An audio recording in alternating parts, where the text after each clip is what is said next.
네, 다 같이 묵도하시겠습니다.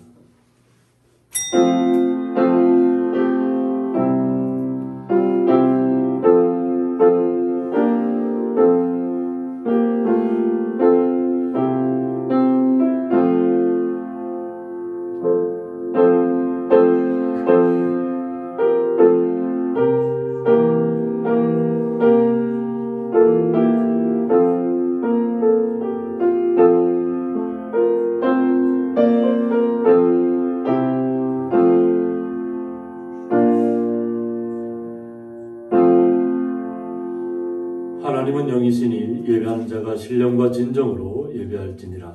아멘. 네, 다 같이 사도신경으로 신앙 고백 드리시겠습니다. 전능하사 천지를 만드신 하나님 아버지를 내가 믿사오며 그 외아들 우리 주 예수 그리스도를 믿사오니 이는 성령으로 잉태하사 동정녀 마리아에게 나시고 본디오 빌라도에게 고난을 받으사 십자가에 못 박혀 죽으시고 장사한 지 사흘 만에 죽은 자 가운데서 다시 살아나시며 하늘에 오르사 전능하신 하나님 우편에 앉아 계시다가 저리로서 산자와 죽은 자를 심판하러 오시리라. 성령을 믿사오며 거룩한 공예와 성도와 서로 교통하는 것과 죄를 사하여 주시는 것과 몸이 다시 사는 것과 영원히 사는 것을 믿사옵나이다. 아멘. 찬송가 305장입니다.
교동문 12번 시편 19편입니다.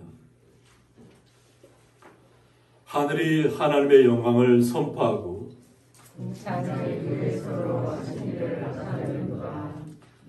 날은 날에게 말하고 밤은 밤에게 지식을 전하니 언어도 없고 말씀도 없으며 들리는 소리도 없으나 그의 소리가 온 땅에 통하고 그의 말씀이 세상 끝까지 이르노라. 여호와의 율법은 완전하여 영혼을 소성시키며 여호와의 증거는 확실하여 우둔한 자를 지혜롭게 하며 여호와의 교훈은 정직하여 마음을 기쁘게 하고 여호와의 계명은 순결하여 눈을 밝게 하시도다. 여호와를 경외하는 도는 정결하여 영원까지 이르고 여호와의 법도 진실하여 다 의로우니. 다 같이 읽겠습니다. 금 곧 많은 순금보다 더 사모할 것이며 꿀과 송이꿀보다 더 달도다. 아멘. 저희들 대표하여서 장성민 집사님 나오셔서 기도 인도해 주시겠습니다. 고마우신 아버지 감사합니다. 부족하고 미련한 저희들 한 주일 동안 도시성에 살면서 아버지 앞에 기도하며 감사하며 살아야지만 내 마음과 내 뜻대로 살아온 죄인을 용서해 주시옵소서. 아버지 하나님, 이제 우리 주님 오신 날을 멀지 않았습니다. 아버지, 저희들이 깨어 기도하여야 하지만은 마음은 시대에 육신약하여 하나님 앞에 기도하지 못하고 살아왔습니다. 아버지 하나님, 이곳저곳에서 어려운 일들이 일어나고 있습니다. 우크라이나 나라의 아버지는 불쌍히 해 주시옵소서. 아버지 하나님, 피난길에 따라가면 통곡하고 어려운 그 백성을 바라보며 살아가는 저희들 아버지 앞에 더 열심히 기도하며 살아야 하는데 아버지, 참으로 너무나도 세상 흐름에 따라서 내 뜻대로 살아온 이 죄를 용서하여 주시옵소서. 아버지 하나님, 또 이렇게 산불로 많은 사람들이 이재민이 났습니다.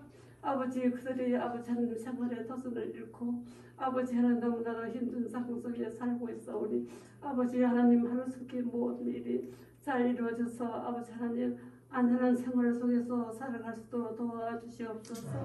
사랑하시는 하나님, 새로 세우신 우리 대통령에게도 주님 함께여 주시고 무거운 짐을 지셨습니다.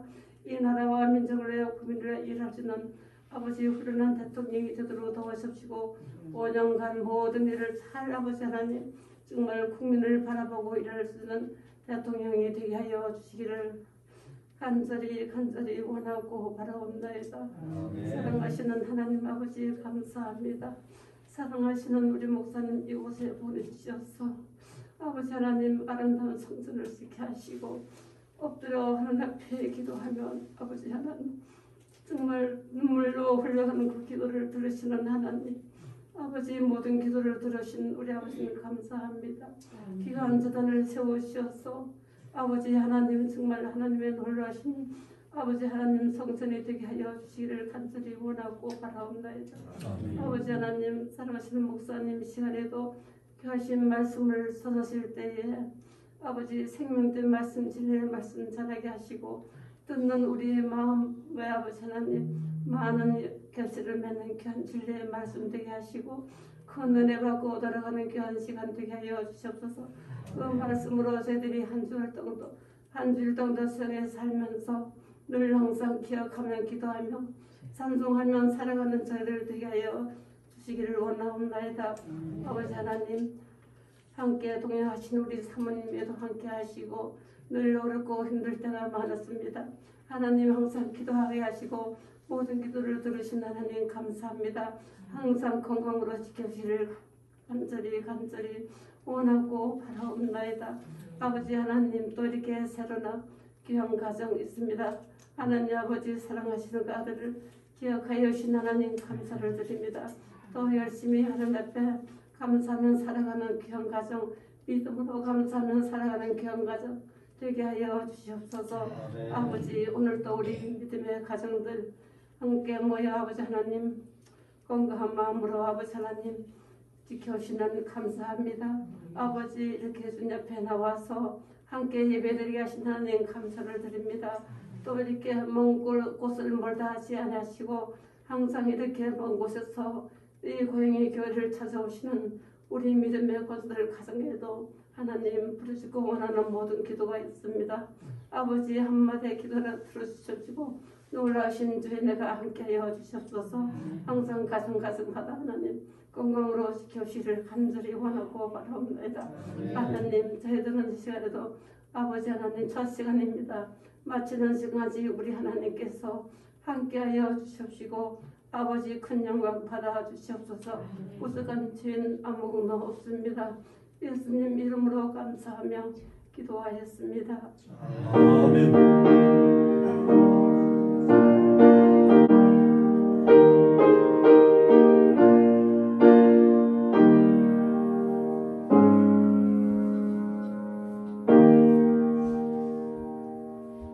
네, 성경 말씀은 구약성경 잠언 11장입니다.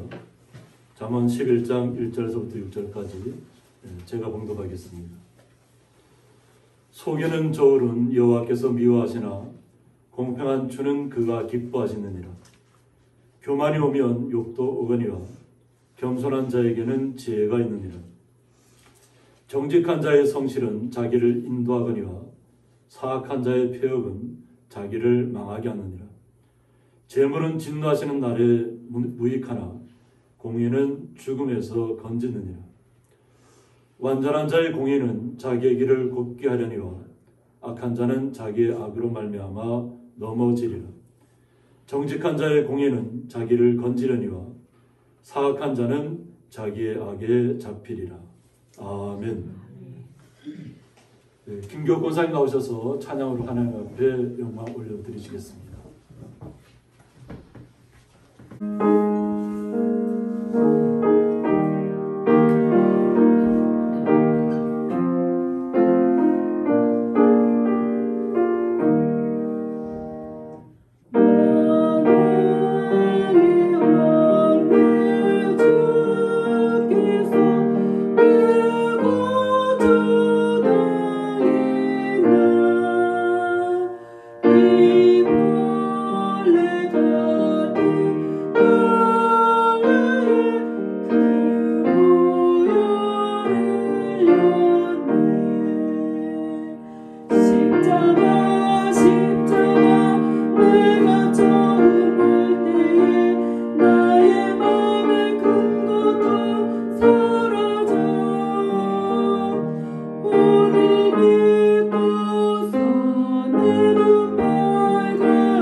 네, 드려진 예물 위해서 봉헌기도 올려드리겠습니다.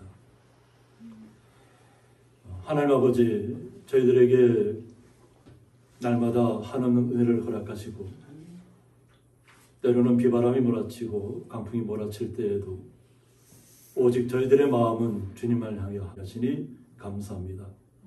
한 주간 동안도 주님의 은혜 가운데 또 거하게 하시고 또한 주의 거룩한 성도들이 수고하고 땀 흘린 것을 통해서 11조와 각종 감사의물을 주님 앞에 올려드리는 가운데 있습니다. 주님 이 모든 예물들 온전히 흠양하여 주셔서 주님 앞에 영광이 되게 하여 주셨고 사랑하는 주의 거룩한 성도들의 마음속에 항상 기쁨 가운데 주님과 함께 동행할 수 있도록 날마다 그 걸음을 온전하게 인도하여 주옵소서. 그 크신 주님의 사랑에 감사하며 예수님의 이름으로 기도드리옵나이다. 아멘. 주님의 이름으로 환영합니다. 네, 오늘은 박봉혜 성도님의 아드님 되시는 하기노 형제님께서 오늘 결단하셔서 이렇게 함께 어머니를 모시고 이렇게 나왔습니다. 그래서 전에 저희들이 교회 앞에 항상 어머니를 모시고 오셨어요. 트랙에 모시고 오셨는데 박봉혜 선생님 오시기 전에. 근데 그때가 건축하는 중이었어요. 집을 건축하면서도 항상 어머니를 차 옆에 모시고 다니면서 저 교회까지 오시고 또 그래서 어머니는 앞으로 이곳에 집이 지어지면 어머니가 먼저 이렇게 예배당에 나올 것입니다 하고 얘기해 주시고 본인은 나중에 좀 있다가 마음 결정되면 나오신다고 이렇게 하셨는데 오늘 이렇게 결정하셔서 직접 어머니를 모시고 나왔습니다. 우리 다 같이 한번 큰 박수를 한번 해주시기 바랍니다.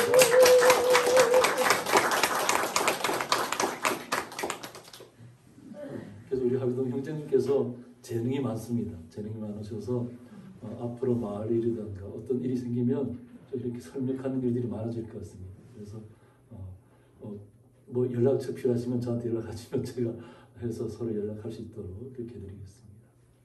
네, 너무 감사합니다. 우리 고노타 성도님도 뭐 눈벼고 이렇게 좀 힘드셨죠?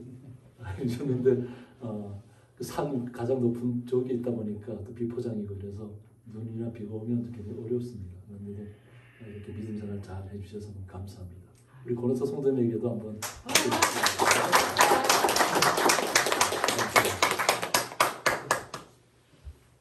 우리 김병아 성도님도 한 주간 쉬셨는데 박수를 맞으시죠. 우리 성도님 한 분이 너무 귀하기 때문에 너무 감사합니다. 이렇게 함께 해주셔서.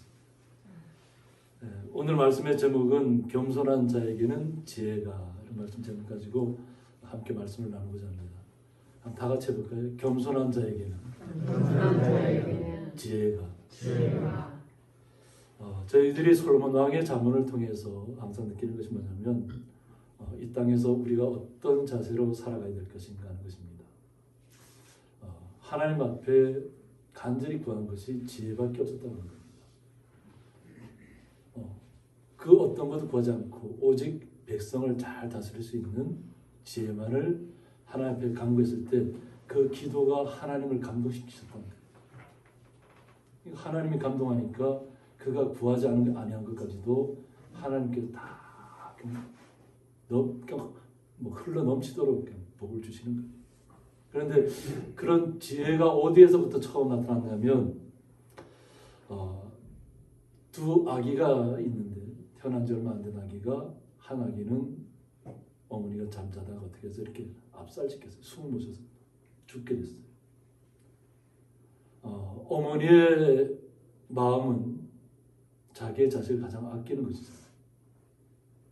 그런데 자식이 죽었는데 자기의 죽은 자식을 자식의 이웃에 있는 여인과 그 아이하고 바꾸치기를 합니다. 그리고 죽은 아기는 상대방의 어머니의 아기라고 얘기하고 상대방의 아이를 내 아이라고 주장합니다. 이럴 때 지도자가 왕이 올바른 결정을 내려줘야 합니다. 결단을 내려야 하는 것이죠. 솔로몬 왕은 모두 어머니의 이야기를 다 듣고 나서 결정을 내립니다. 그 결정이 뭐냐면 살아있는 아기를 칼로 잘라서 반으로 나누어서 각자 어머니에게 나누어 주라는 겁니다. 어떻게 받아들이기에 따라서 어떻게 저렇게 무자비한 왕이 있을까 싶은 마음도 들 수 있죠.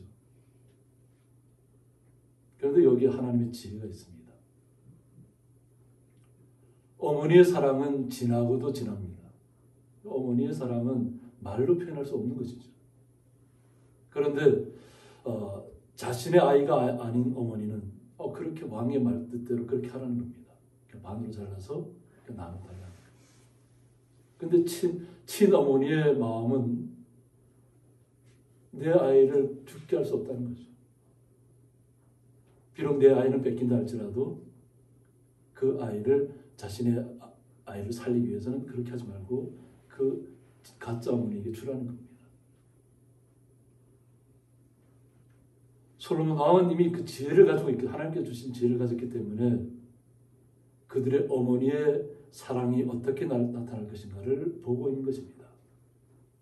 좀 잔인한 말이 될 수도 있지만 그것을 받아들인 어머니가 어떻게 반응하느냐. 나의 아이를 살리기 위해서는 어떤 모습으로 나타나야 되는 것을 보았다고 하는 것이죠. 이것이 진짜 어머니와 가짜 어머니의 사랑이 나타나는 것입니다. 우리는 솔로몬 왕의 지혜를 또 기억해야 되지만 그 어머니의 진정한 사랑도 기억해야 될 줄 믿습니다. 내 자식은 뺏길지언정 내 자식을 살리려는 그 어머니의 사랑도 우리는 오늘 본문에서 기억하면서 오늘 본문의 말씀을 들어야 될 줄 믿습니다. 이때를 기점으로 해서 솔로몬 왕의 지혜가 온 세계에 전파되는 기점이 됐다고 하는 것입니다.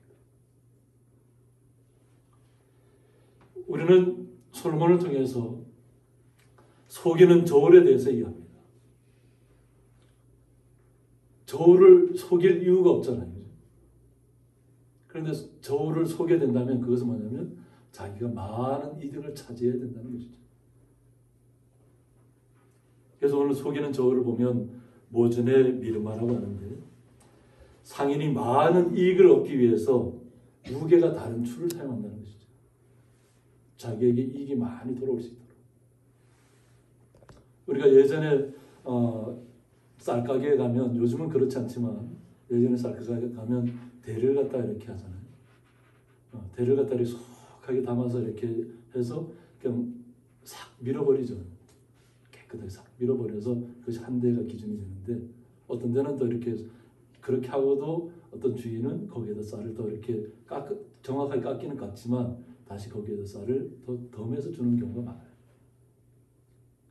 그러면 오히려 자신에게는 약간 처음에는 약간 손해보는 것 같지만 오히려 그 쌀가게는 소문이 나서 더 많은 사람들이 와서 그 쌀을 사가게 됩니다. 그럼 결과적으로는 그 쌀가게가 부흥하게 되는 거죠. 이익이 되는 것이죠. 그런데 야박하게 하다 보면 사람들이 인심을 잃어버리면 그 쌀가게는 저 집은 원래 저렇게 너무 야박하게 해. 이러면 그 쌀가게는 찾아가지 않게 됩니다. 그러면 손님이 많이 안 가면 결국은 많은 이익을 얻고 싶어도 얻을 수 없는 것이죠. 그래서 이런 속이는 저울은 결국은 처음에는 자기가 많은 이익을 얻는 것처럼 되지만 결국은 자기에게도 피해가 오게 되어 있습니다. 그런데 이것이 나라를 다스리는 데 이 저울을 이런 부정한 저울을 사용한다 이러면 그것은 당장에 눈가림할 수 있지만 결국은 모든 백성들을 탓한 가운데로 모는 결과를 빚게 되는 거죠. 그래서 여호와께서 속이는 저울을 미워하신다는 것입니다. 그러니까 여호와 하나님께서는 정직한 것을 원하시는 거예요. 순수한 것을 원하시는 것입니다. 그러면 하나님께서 그 복을 그냥 쏟아부을 수 없을 만큼 계속해서 복을 쏟아 주신다고 하는 거죠. 그런데 당장의 이익을 얻기 위해서 남을 속이거나 남에게 뭔가 부당하게 대우를 해준다 이러면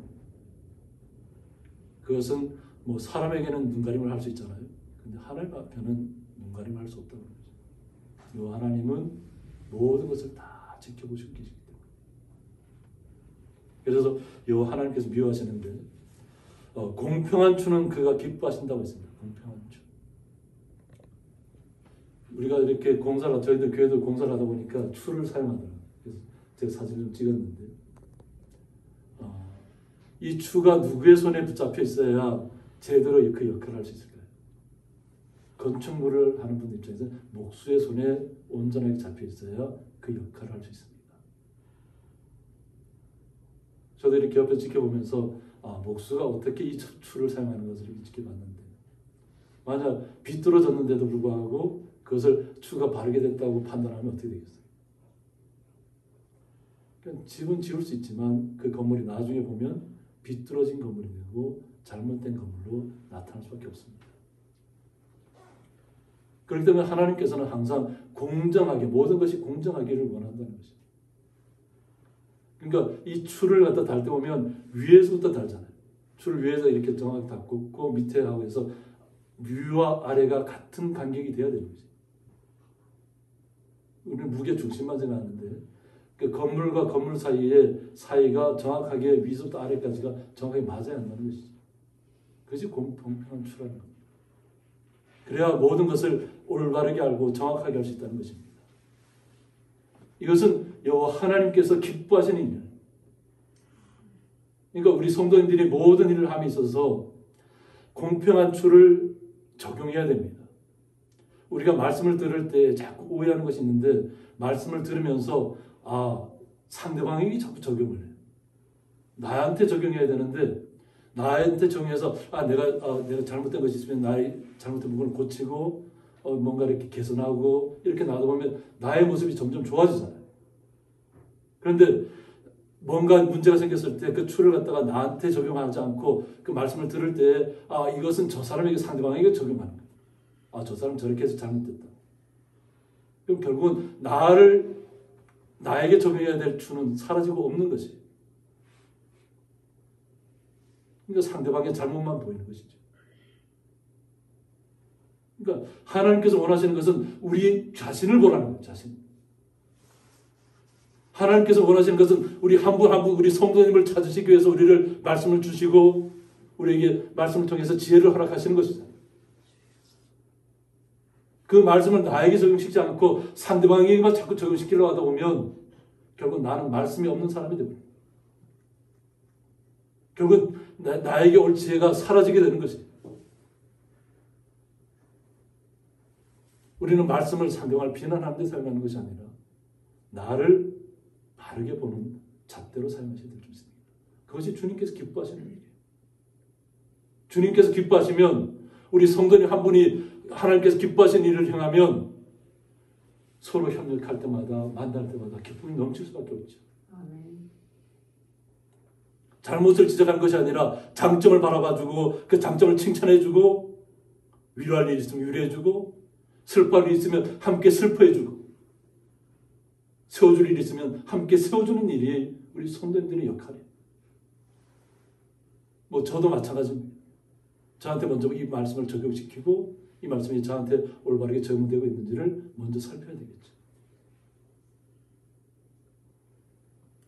우리는 주님께서 기뻐하시는 일을 해야 될 줄 믿습니다. 그런데 교만이 오면 욕도 온다고 했습니다. 자기가 교만한 사람은 교만한 줄 모른다 그랬잖아요. 이미 이 마음의 생각이 뭔가 이렇게 다른 것으로 꽉 차 있기 때문에 교만한 사람은 자기가 교만한지를 잘 몰라요. 그런데 그 교만이 오면 욕이 따라온다는 거죠. 결국은 자신이 좋은 것만을 추구했다면 욕이 따라올 리가 없죠. 자기가 좀 손해를 보는 일을 오히려 자기가 감당했다면 손해를 보더라도 좋은 평판을 얻었을 겁니다. 그런데 자기의 욕심을 차리고자 부정한 잣대를 들이대고 추를 사용하지 않고 한다면 결국은 당장에는 뭔가 이익을 얻을 수 있을지 모르지만 결국은 욕이 따른다는 거예요.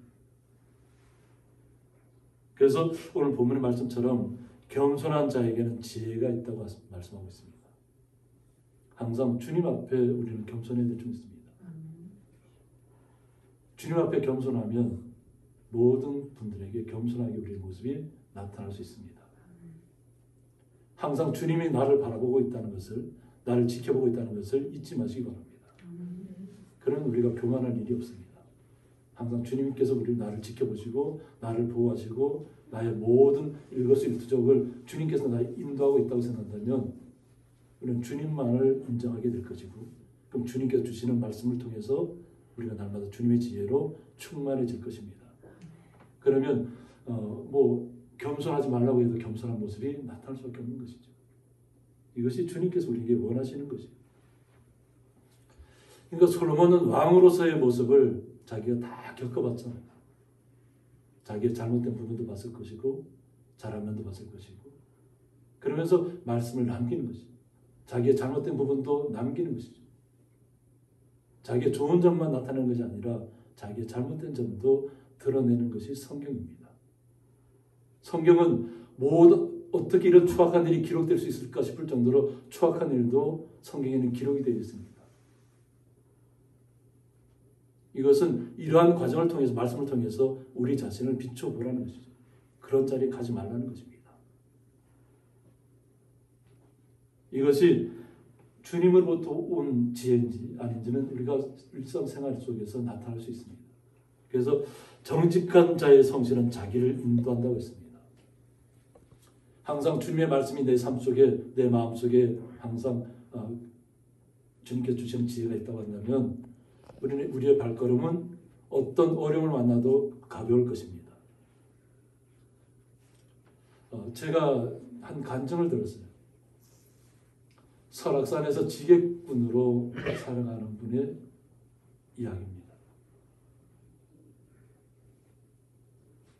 자식 그 인터뷰하는데 보니까 자기는 바다는 무서워서 멀미를 하고 무서워서 바다는 배를 돈을 더 많이 벌 수 있어도 그건 탈 수가 없는데, 산에 올라가서 지게를 지고 처음에는 너무 힘들었다는 거예요. 한 6개월 동안.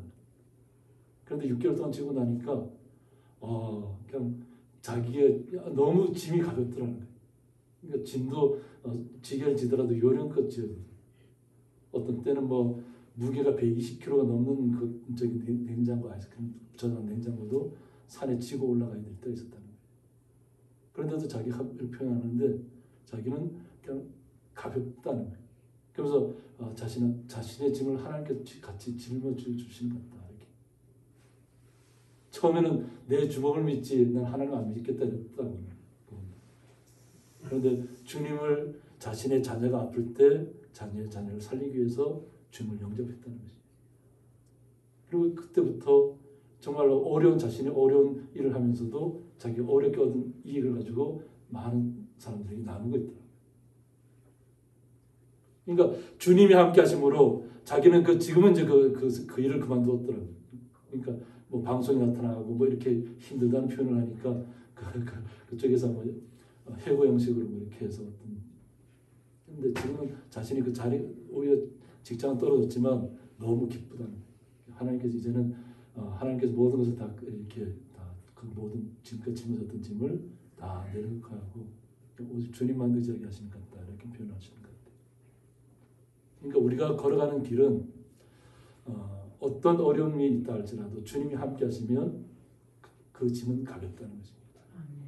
주님이 짊어져 주신다는 것이죠.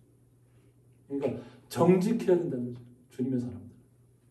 얼마나 그 산을 올라가는데 요령을 피울 수 있었을까요? 지게에 짐을 짊어지고 올라가는데, 이제 그와는 다르지만은 지금은 이제 속초에서 목사님을 계신 분이 있어요. 그분도 젊었을 때 신학 학비를 벌기 위해서 지게를 짊어졌다고 그래요. 근데 그 연골이 다 따뜻하더라고요. 저보다도 한 살 나이가 어린데도 불구하고 연골이 다 따라서 없다고 그러더라고요. 얼마나 그분 목사님도 멋진지 모르고, 모습도 멋지고 멋진데 자신의 옛날 학비를 벌기 위해서 그 설악산에 가서 이렇게 집을 지었던 시절이 있었다고 합니다. 그러니까 연골이 닿을 정도까지 갔으면 얼마나 힘들었겠어요. 그러니까 그러면서도 이제 지금은 목회자의 길로 가고 있잖아요. 아주 큰 교회를 이루고 좀 하고 있습니다. 그러니까 하나님과 함께 동행하는 삶은 우리가 이 땅에 어떤 어려움이 삶을 걸어가더라도 놀랍게 우리가 은혜를 체험하면서 그 길을 감당해 나갈 수 있습니다. 그러니까 자신의 가는 걸음이 주님께서 그 성실을 통해서 주님께서 지켜보면서 인도해 주신다는 것이죠. 그런데 사악한 자의 폐역은 자기를 망하게 한다고 했습니다. 그냥 거짓된 생각, 잘못된 생각을 가지고 남에게서 무언가를 뺏으려 하고 남을 헤아려 하고 자신의 유익을 찾기 위해서 상대방을 깎아내리고 비난하고 저주하는 일들은 폐역한 일이라고 합니다. 그런데 이것이 당장에는 좋게 보일지 몰라도 결국 자기를 망하게 한다고 했습니다. 그래서 우리 본문에는 오늘 기록 안 했지만 실제로 보면 악인의 소망은 그러니까 죽음에서 끝나버려요. 소망이 없다는 거죠. 그가 죽음을 통해서 그는 그 모든 자기 모든 소망이 끝났다고. 더 이상 얘기하지 않습니다. 그냥 죽음으로 끝났다는 거죠. 이 땅에서는 많은 것을 얻었을지 모르지만 그냥 죽음밖에 그에게 남는 것은 없다.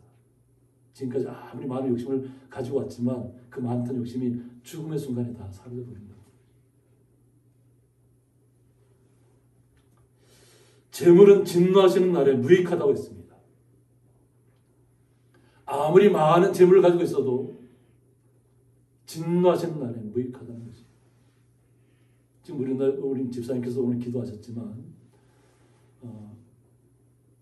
러시아가 전쟁을 일으키고 나서 러시아의 재벌들이 갑자기 자신이 가졌던 부가 갑자기 막 사라지는 결과들을 경험하게 되는 거지.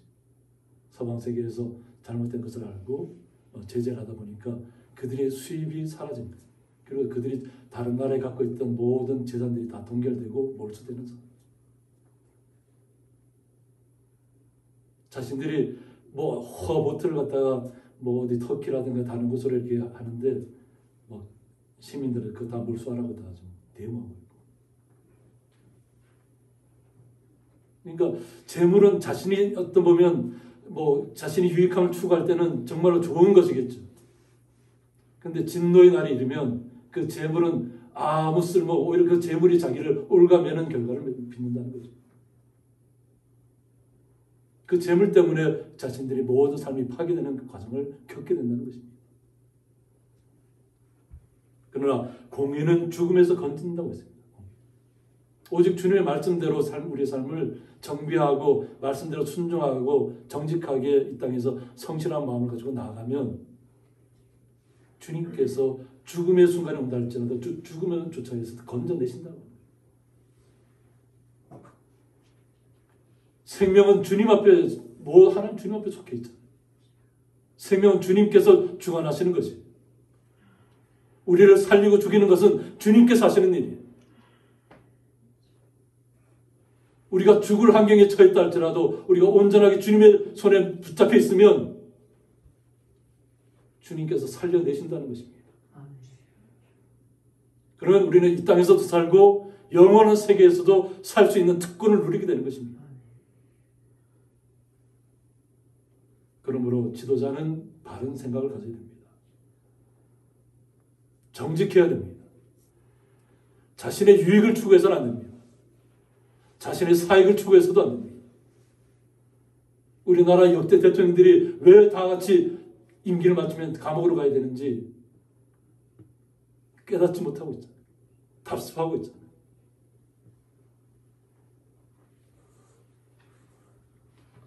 완전한 자의 공의는 자기의 길을 굽게 하려니라고 했습니다. 우리는 주님 앞에 붙들려서 주님께서 주시는 공의를 따라가면 우리는 완전한 가운데로 들어갈 수 있습니다. 우리는 완전하지 않습니다. 우리는 퍼펙트하지 않습니다. 그러나 주님께서 나와 함께 하시면, 주님께서 나를 온전하게 붙들고 있으면 나는 완전한 자가 되는 것입니다. 주님의 손에 붙들려 있기 때문에 그와 같은 일이 가능합니다. 세상에서는 이루어질 수 없는 것이 완전함입니다. 그 어떤 것도 완전함을 이룰 수 없습니다.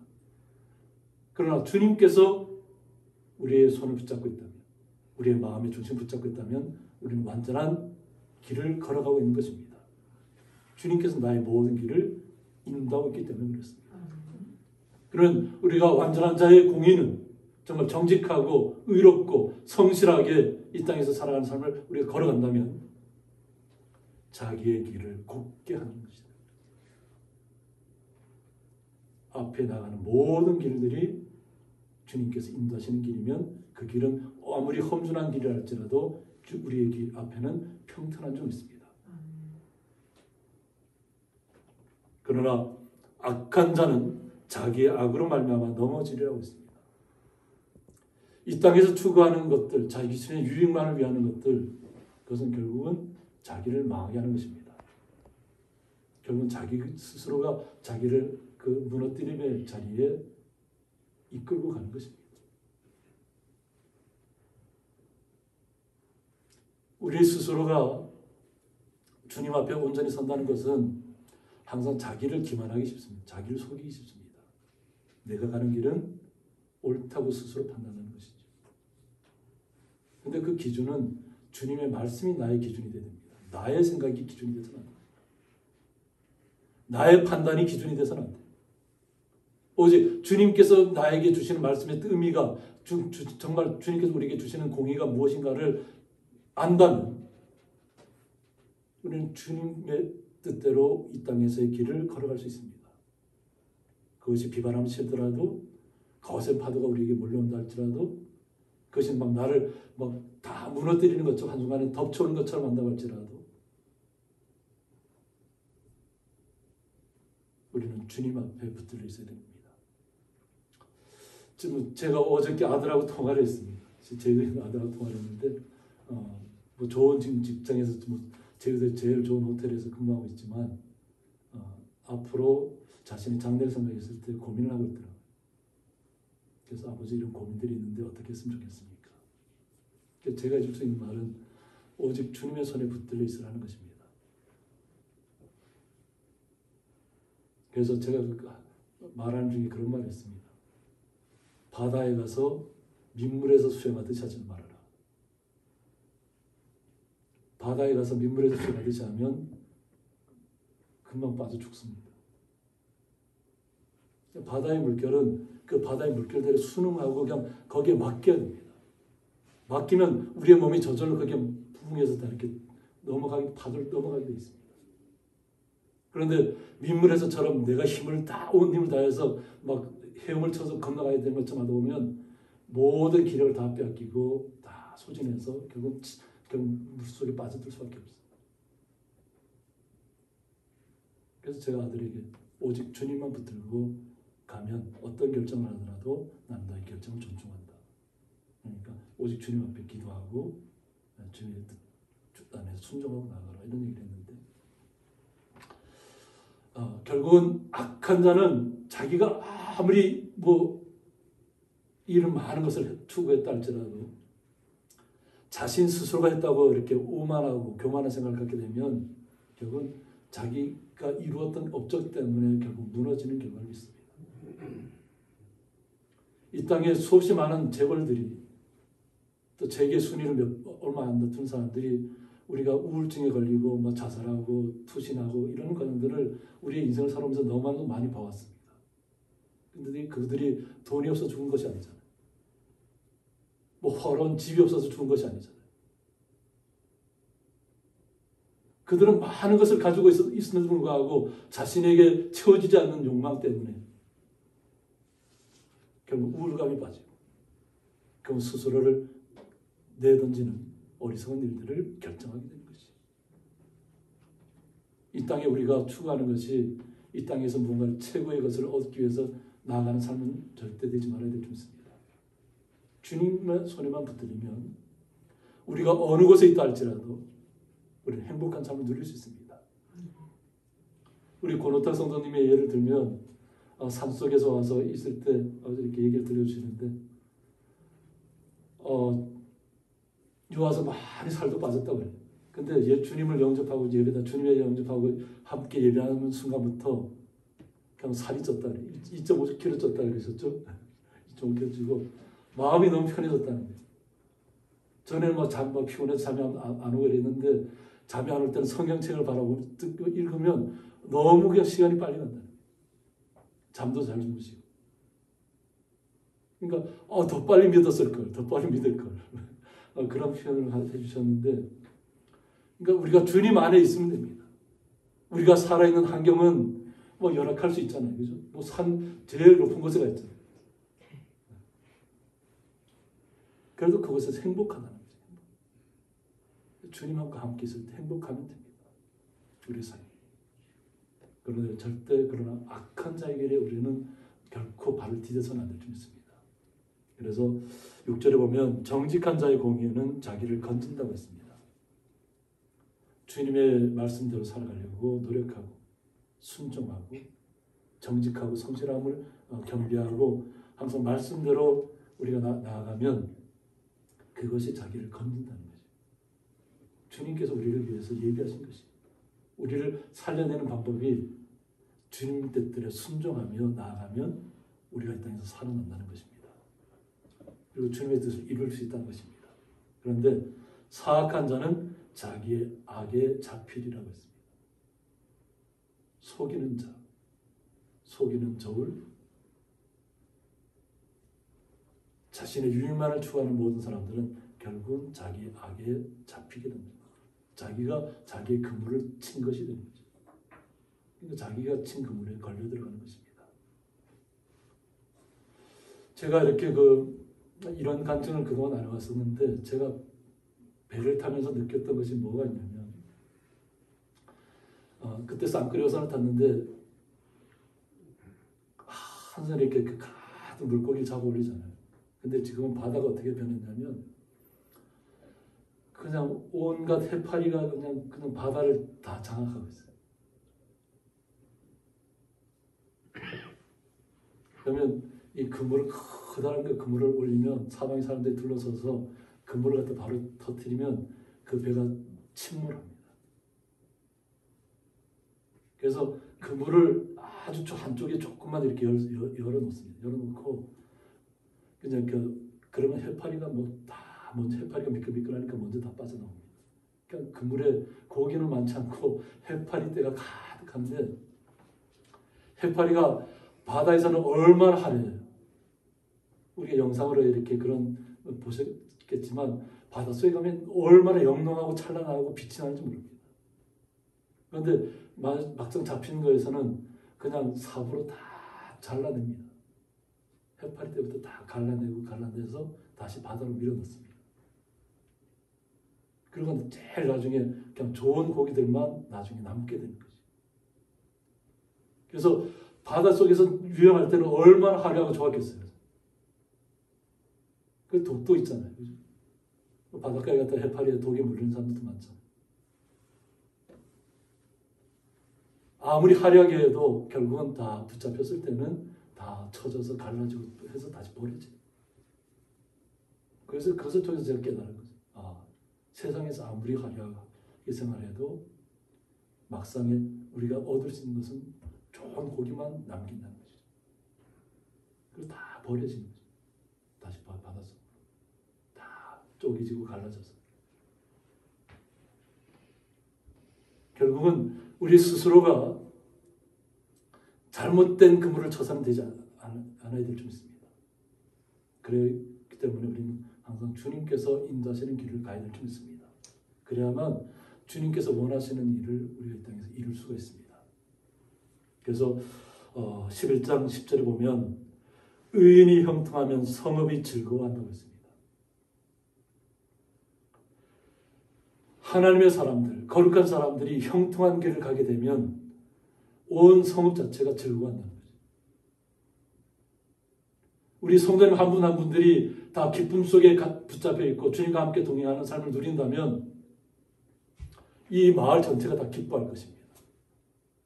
외부에서 바라보는 분들이 이곳에 있는 분들은 어떻게 이런 어떻게 보면 마지막 동네잖아요. 산골 중에 산골이잖아요. 그런데 다들 행복한 모습으로 살아가고 있다고 느낀다면 그분들에서 느끼는 감동들이 배가 될 것입니다. 많은 것을 가지고 있지 않아도 좋은 것을 누리지 않아도 마음에 주님께서 주시는 충만함으로 가득 찬다면 주님이 주시는 은혜가 넘친다면 우리의 삶 속에서 우리의 얼굴에 미소 짓지 말라고 해도 미소가 번질 것이고 웃지 말라고 해도 웃을 것입니다. 주님께서 주신 기쁨과 즐거움이 있잖아요. 어려워서 힘들어서 내가 슬퍼하는 것이 아니라 어렵고 힘들어도 감당할 수 있는 힘을 주시니까 주님 앞에 감사할 수 있고 웃을 수 있는 것입니다. 그 기쁨을 우리는 날마다 누리셔야 되죠. 이 마을이 변화되고 이 마을이 주님의 사람을 사랑으로 가득 찬다면 그 사랑은 점점 번지게 되는 거죠. 모든 사람들이 즐거워할 수 있는 것으로, 기쁨을 얻을 수 있는 것으로. 그런데 악인이 평안하면 기뻐 외친다고 했습니다. 악한 사람이 망하게 되면 그냥 모든 사람들이 기뻐 외친다는 거죠. 잘못된 판단을 갖고 있는 사람들이 너무나도 많이 있습니다. 우리가 얘기하지 않아도 알잖아요. 우크라이나 전쟁이 얼마나 잘못된 전쟁인가를 알고 있습니다. 그 전쟁이 그 나라에만 국한된 것이 아니라 지금 러시아에 있는 국민들도 비탄 가운데 빠져 있어요. 물가는 올라가고 돈의 값어치가 다 떨어지고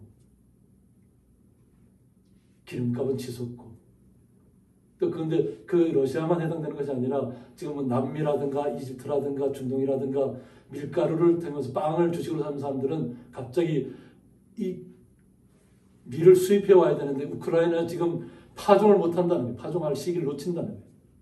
전쟁이 계속되는데 어떻게 파종할 수 있겠어요?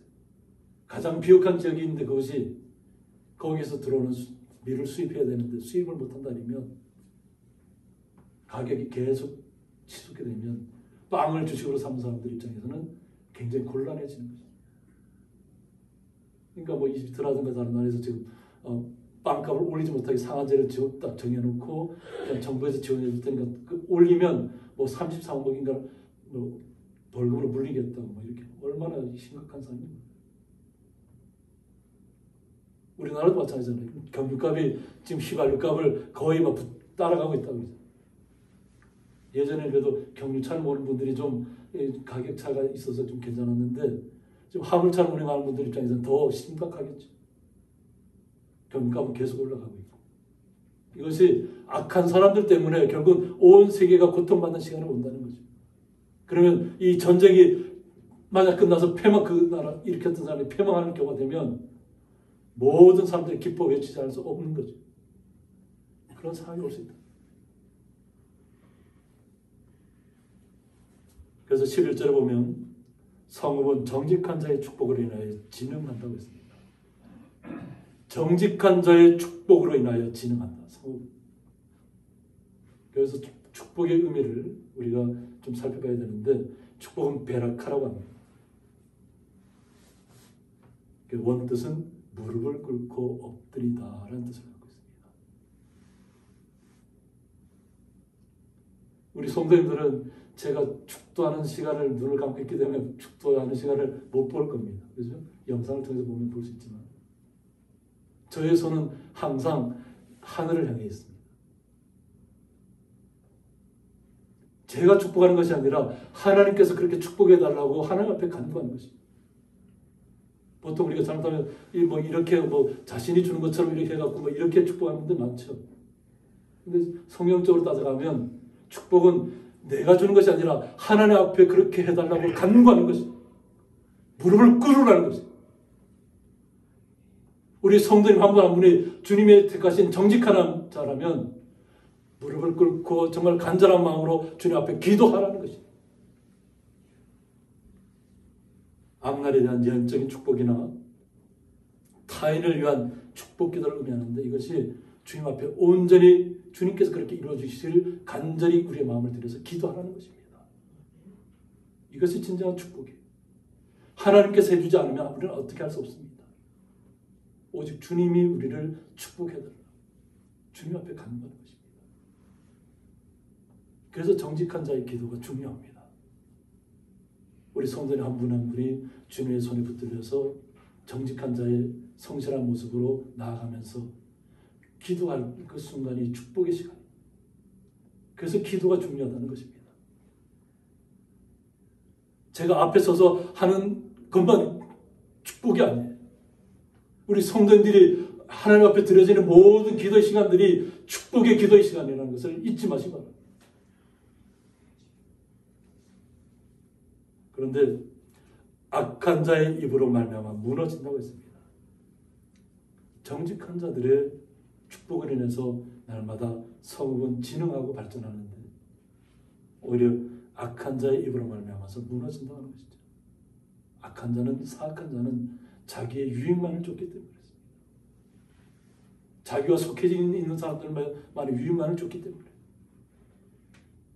하나님의 백성들의 마음을 다스려야 될 지도자들이 자신의 주위에 있는 사람들의 유익만을 구한다면 그것은 사악한 자가 되는 것입니다. 백성의 마음을 먼저 살펴야 돼요. 솔로몬이 구한 기도는 백성이 어떻게 하면 잘 다스릴 수 있을까 하는 것입니다. 솔로몬이 왕이 되는 과정도 쉽지 않았습니다.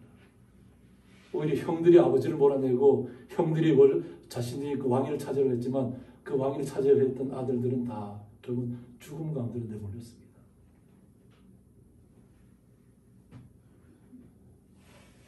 아버지의 마음이, 다윗의 마음이 그 잘난 아들들보다 아직 연소하지만 오직 하나님을 신뢰하는 솔로몬에게 있었다는 것입니다. 다윗의 아들들이 얼마나 멋지고 장성한지 몰라요.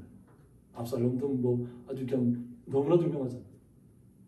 자녀들이 못나서 왕이 안 된 것이 아니라 너무 잘났기 때문에 자신의 유익을 추구했기 때문에 백성의 안위는 생각하지 않고 자신들의 주위에 있는 사람들을 생각해서 자신이 스스로 왕이 되려고 했다가 결국 다 왕의 명칭만 얻었다가 다 망한 것입니다.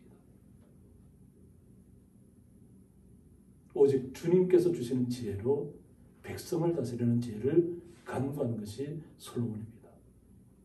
우리 성도님들도 마찬가지로 이 땅의 지도자들이 온전한 마음을 가지고 온전한 정신을 가지고 오직 주의 백성들을 바라보고 이 땅의 민족들을 생각해서 온전하게 설 수 있도록 기도해 주셨다고 믿습니다. 함께 기도하겠습니다. 겸손한 자에게는 지혜가 라는 말씀을 통해서 저희들이 말씀을 통해서 저희 자신을 바라보고 또 세상을 바라봅니다.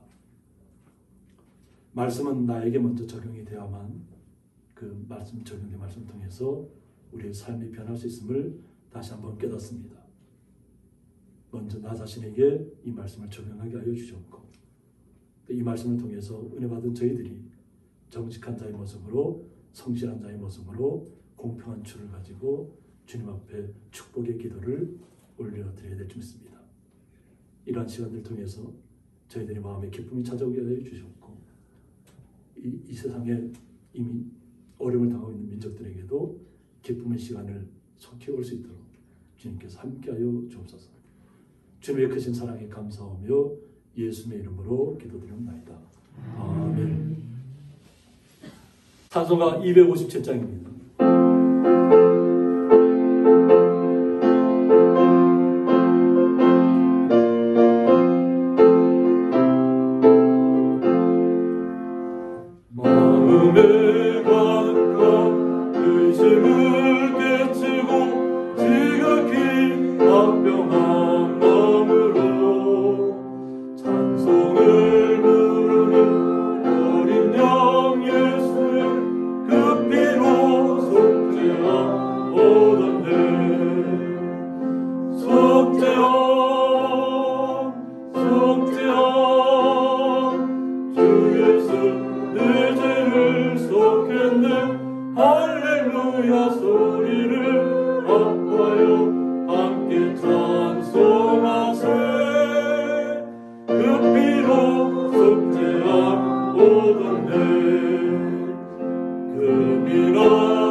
용서함 받아서 주 앞에 올까 모든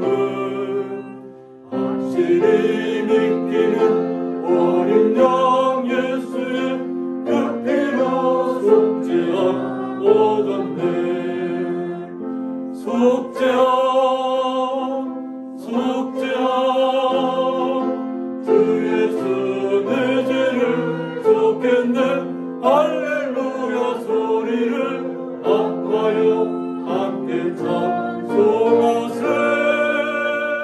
그 피로 속죄함 얻었네 거룩한 천국에 올라간 후에도 넘치는 은혜의 찬송을 기쁘게 부르는 어린 양 예수의 그 피로 속죄함 얻었네 속죄함 속죄함 주 예수 내 죄를 속했네 할렐루야 소리를 아파요 함께 찬송하세 그 피로 속죄함 얻었네.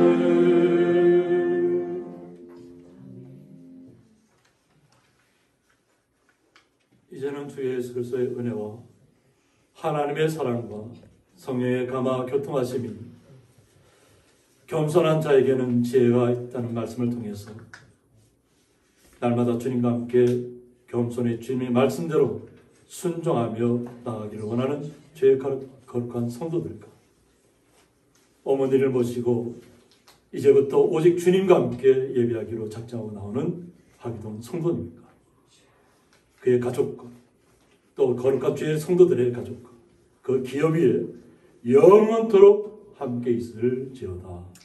아멘.